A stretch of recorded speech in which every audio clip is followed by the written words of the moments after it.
नमस्कार विद्यार्थी मित्रांनो, प्रतिमा मराठी यूट्यूब चॅनलवर मी रुद्र देशमुख आपलं सहर्ष स्वागत करत आहे. बघा, प्रथम सत्र परीक्षा जवळ आलेली आहे आणि या परीक्षेचा सराव करण्यासाठी आपल्याला प्रश्नपत्रिकांची आवश्यकता आहे. तर आपण या व्हिडिओमध्ये विषय विज्ञान इयत्ता 8वी या विषयाचा जो पेपर आहे त्याचा सराव आपण या ठिकाणी घेणार आहोत. व्हिडिओ आपण पूर्ण पहा. या प्रश्नांचा फायदा परीक्षेमध्ये नक्कीच तुम्हाला होईल. व्हिडिओला आपण काय करायचं आहे, लाईक करायचं आहे, आपल्या मित्रांपर्यंत पोहोचवायचं आहे. त्यांना तुम्ही हा व्हिडिओ शेअर करा. चला आपण प्रश्नपत्रिका सोडवायला सुरुवात करू. बघा, प्रश्न पहिला कंसातील योग्य शब्द निवडून गाळलेल्या जागा भरा. 6 गुणांचा हा प्रश्न आहे आणि यामध्ये कंसामध्ये काही शब्द दिलेले आहेत.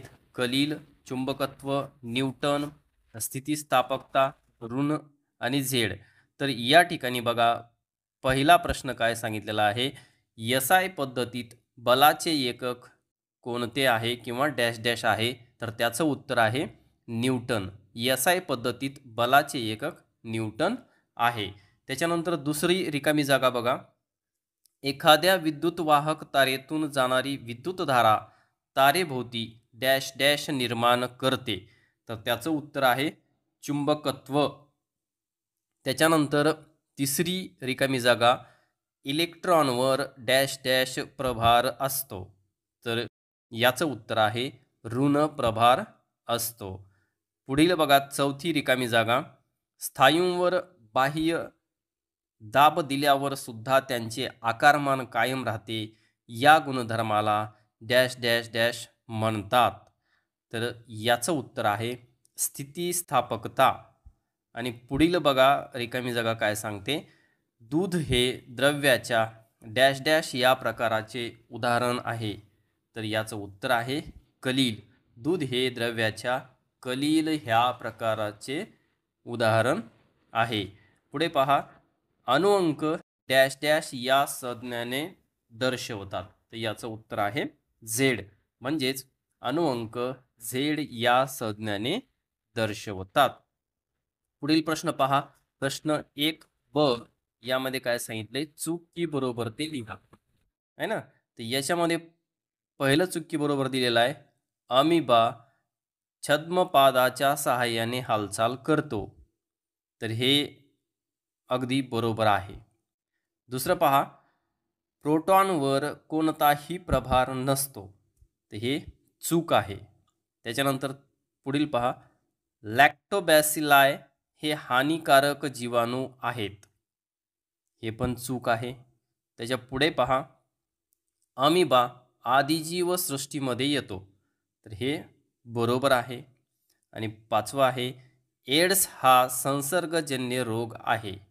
तर हे बरोबर आहे. आणि 6वं आहे, पाणी हे एक मिश्रण आहे. तर हे चूक आहे. प्रश्न दुसरा पहा, दुसऱ्यातला उत्तरे लिहा. 10 गुणांसाठी हा प्रश्न दुसरा आहे. याच्यामध्ये बघा, पहिला प्रश्न आहे, विटाकर वर्गीकरण पद्धतीचे फायदे लिहा. तर यामध्ये आपण फायदे पाहणार आहोत. बघा, उत्तर काय असेल. पहिला फायदा, सजीवांचे वर्गीकरण सोपे होते. दुसरा फायदा, सजीवांचा अभ्यास करणे सोपे होते. आणि तिसरा फायदा, सजीवांमधील संबंध समजून घेण्यास मदत होते.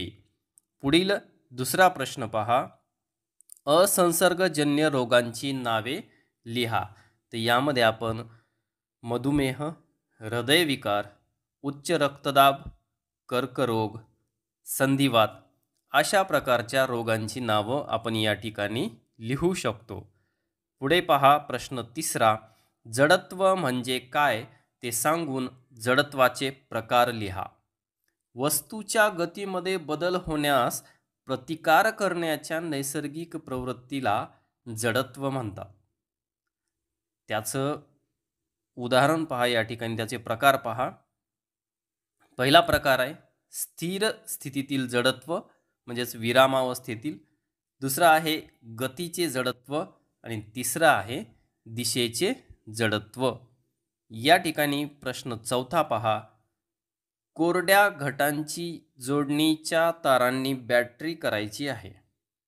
तारा कक्ष कशा जोडाल हे आकृती काढून दाखवायचं आहे.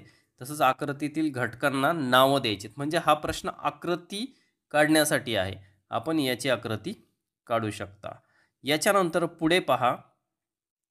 प्रश्न 5वा, खालील सारणी पूर्ण करा. बघा, 3 या ठिकाणी कॉलम दिलेले आहेत. एकात वस्तुमान, दुसऱ्यात आकारमान आणि तिसऱ्यात घनता दिलेली आहे. आता या ठिकाणी बघा, वस्तुमान 350 असल्यावर आणि आकारमान 175 असल्यावर घनता किती असेल? तर या ठिकाणी त्याचं उत्तर आहे 2 kg/m³ आहे ना. तर या ठिकाणी बघा, पुढे 500 वस्तुमान असल्यावर घनता 5 असेल तर आकारमान किती असेल असं विचारलं होतं. तर तिथं आहे आकारमान 100 असेल. अशा प्रकारची ही सारणी पूर्ण करायची आहे. पुढे पहा प्रश्न दुसरा ब, शास्त्रीय कारणे लिहा. कोणतेही 4 लिहायचे आहेत आणि एकूण 12 गुण आहेत. बघा पुढे पहिला प्रश्न काय सांगितलेला आहे. अणु विद्युतदृष्ट्या उदासीन असतो. तर याचं आपण शास्त्रीय कारण देऊ शकतो. अणु विद्युतदृष्ट्या उदासीन असतो कारण अणूमध्ये इलेक्ट्रॉन्स आणि प्रोटॉन्स प्रभार करतात आणि प्रत्येक अणूमध्ये प्रोटॉन्स म्हणजे धन आयन आणि इलेक्ट्रॉन्स ऋण आयन यांची संख्या समान असते. यामुळे अणू विद्युतदृष्ट्या उदासीन असतो. पुढचा प्रश्न पहा. लिंबू सरबताला गोड, आंबट, खारट अशा सर्व चवी असतात व ते पेल्यामध्ये ओतता येते. तर या ठिकाणी त्याचं कारण आपण असं लिहू शकतो. लिंबू सरबताचा गोड स्वाद साखरेमुळे येतो, त्याचा खारट स्वाद मिठामुळे येतो आणि त्याचा आंबट स्वाद म्हणजे आंबट चव लिंबाच्या रसामुळे येते. या तिन्ही पदार्थांच्या मिश्रणामुळे लिंबू सरबताला गोड, आंबट आणि खारट अशा सर्व चवी असतात. पुढील प्रश्न पहा. तांबे व पितळेची भांडी लिंबाने घासतात. तर याचं कारण बघा. तांब्याची भांडी गंजल्यामुळे त्यांचा रंग बदलतो. याचे कारण म्हणजे तांब्याच्या गंजण्यामुळे तांब्याच्या पृष्ठभागावर तांब्याचा एक ऑक्साईड तयार होतो. ऑक्साईडचा थर तयार होतो जो मूलभूत स्वरूपाचा असतो. जेव्हा लिंबाच्या रसामध्ये उपस्थित सायट्रिक ॲसिड त्यावर टाकले जाते तेव्हा उदासीनीकरण प्रतिक्रिया होते. त्यामुळे भांडे स्वच्छ होतात. पुढे पहा. पावसाळ्यात डोंगराच्या पायथ्याशी आसरा घेऊ नये. याचं उत्तर असं आहे. डोंगर उतारांवर पावसाळ्यात भूस्खलन होण्याची शक्यता जास्त असते. यामुळे मानवाच्या जीवितास धोका निर्माण होऊ शकतो. तसेच डोंगरावरून वेगानं पाणी वाहून येते ज्यामुळे पूर येण्याची शक्यता असते. त्यामुळे पावसाळ्यात डोंगराच्या पायथ्याशी आसरा घेऊ नये. आणि पुढील प्रश्न आहे. थांबलेल्या बसने अचानक वेग घेतल्यास प्रवासी मागच्या दिशेला फेकले जातात. तर याचं कारण असं आहे.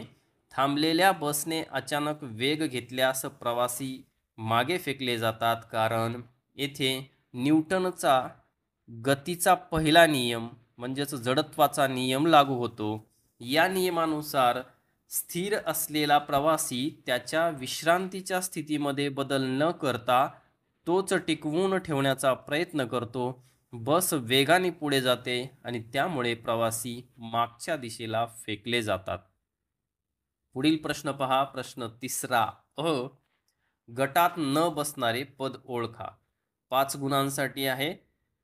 यामध्ये बघा, पहिलं दिलेलं आहे हिवताप, कावीळ, हत्तीरोग, डेंगू आणि यामध्ये गटात न बसणारा शब्द आहे कावीळ. दुसरा पहा. दूध, पाणी, पेट्रोल, साखर आणि यात गटात न बसणारा शब्द साखर आहे. तिसरा पहा. इलेक्ट्रॉन, प्रोटॉन, न्यूट्रॉन, अणुकेंद्रक. तर यात गटात न बसणारा शब्द आहे अणुकेंद्रक. आणि चौथा पहा तन्यता, ठिसूळता, नादमयता, वर्धनीयता. तर यात गटात न बसणारा शब्द आहे ठिसूळता. आणि पुढे पहा सोने, चांदी, लोखंड, हिरा. तर यामध्ये गटात न बसणारा शब्द आहे हिरा. याच्यानंतर पहा पुढील प्रश्न आहे तिसरा ब, फरक लिहा. आहे ना, हा प्रश्न आहे 6 मार्काला. धातू आणि अधातू यांचा फरक लिहायचा आहे. तर धातूच्या रकान्यामध्ये आपण लिहायचं धातू ध्वनिधारक असतात, त्यांना ठोकल्यावर ते गुंजणारा आवाज निर्माण करतात. आणि अधातूमध्ये लिहायचं अधातू अध्वनिधारक असतात. पुढे पहा धातू उष्णता आणि विद्युत प्रवाह वहन करतात, अधातू उष्णता आणि विद्युत प्रवाह जाऊ देत नाहीत. पुढे पहा धातू पाण्याशी प्रतिक्रिया करतात आणि अधातू पाण्याशी प्रतिक्रिया करत नाहीत. धातू आम्लांशी प्रतिक्रिया देऊन हायड्रोजन वायू तयार करतात, तर अधातू सामान्यतः आम्लांशी प्रतिक्रिया करत नाहीत. पुढील प्रश्न आहे द्रव आणि वायू यांच्यातला फरक आपल्याला स्पष्ट करायचा आहे. त्याच्यामध्ये पहा द्रवांचे आकारमान निश्चित असते आणि वायूला निश्चित आकारमान नसते. द्रवाचा स्वतःचा निश्चित आकार नसतो, वायूला निश्चित आकार नसतो, ते संपूर्ण जागा व्यापते. द्रवातील कण एकमेकांच्या जवळ असतात, पण ते एकमेकांवरून सरकू शकतात. तर वायूतील कण एकमेकांपासून खूप दूर असतात, ते मुक्तपणे फिरत असतात. पुढे पहा द्रव सहजासहजी दाबले जाऊ शकत नाही, वायू सहजपणे दाबले जाऊ शकतात. उदाहरणं आहेत द्रवाची उदाहरणं पाणी, दूध आणि तेल. त्यानंतर वायूची उदाहरणं हवा, हवा आणि कार्बन डायऑक्साईड. पुढे पहा मूलद्रव्य आणि संयुग यांचा फरक आपल्याला स्पष्ट करायचा आहे. तर पहिल्या रकान्यामध्ये आपण मूलद्रव्याचा फरक सांगू आणि दुसऱ्या रकान्यामध्ये आपण संयुग याचा फरक सांगणार आहोत. तर पहा मूलद्रव्य एकाच प्रकारच्या अणूंचे बनलेले असते, तर संयुग 2 किंवा अधिक भिन्न अणूंचे बनलेले असते. त्यानंतर पहा मूलद्रव्याला रासायनिकदृष्ट्या साध्या पदार्थात विभागता येत नाही, तर संयुगाला रासायनिक अभिक्रियेद्वारे त्याचे घटक मूलद्रव्यांमध्ये विभागता येते. पुढे पहा मूलद्रव्य स्वतःचे वैशिष्ट्य टिकवून ठेवते. संयुगाचे भौतिक आणि रासायनिक गुणधर्म हे घटक मूलद्रव्यांच्या गुणधर्मापेक्षा भिन्न असतात. उदाहरणं दिलेले आहेत लोखंड, तांबे, सोने. आणि संयुगाचं उदाहरण आहे मीठ, पाणी. या ठिकाणी पहा मूलद्रव्य धातू अधातू म्हणून वर्गीकृत केले जातात, तर संयुगे त्यांच्या बंधानुसार वर्गीकृत केली जातात. आणि प्रश्न चौथा आहे शेवटचा कोणतंही एक म्हणजेच नामनिर्देशित आकृती काढा आणि गुण आहेत 5. तर या ठिकाणी अ मध्ये सांगितलेलं आहे बोरचे अनुप्रारूप आकृतीच्या सहाय्याने स्पष्ट करा. आणि ब आहे विद्युत घंटेची आकृती काढून तिचे रचना व कार्य स्पष्ट करा. दोन्हीपैकी कोणताही एक प्रश्न आपण सोडवून घ्यायचा आहे आणि यासाठी 5 गुण आहेत. तर या ठिकाणी आकृती आपण काढायची आहे.